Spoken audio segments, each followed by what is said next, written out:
gerą finišuoti, žinojom, kad greitį turim.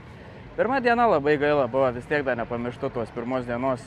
Jeigu minusuotume tas 2 valandas, tai gal būtume to 5-tukė, kita motivacija būtų buvusi, gal ir galima pakovoti ir dėl podiumo.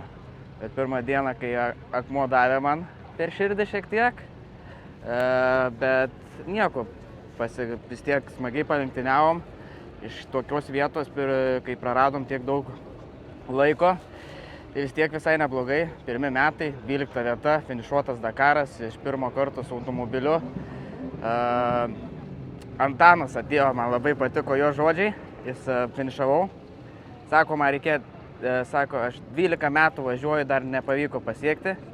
O tu, sako, atvažiavai iš pirmą kartą, sako, tikėjau tavim, sako, gaila, kad ta pirma diena nepasisekė labai, bet, sako, turi potencialų ir žinau, kad turiu. Tai noriu visiems padėkoti iš tikrųjų fanam, kas atvyko čia palaikyti, Lietuvoje kas palaiko.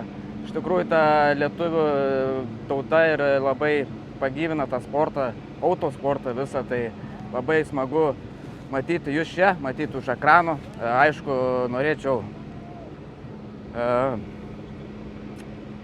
savo šeimynai viską, kaip pasakyti, dabar graudinuos, bet finišas, kaip sakau, yra, noriu savo šeimynai palinkėti, kad tėtis jau grįžta namo, dukra laukia.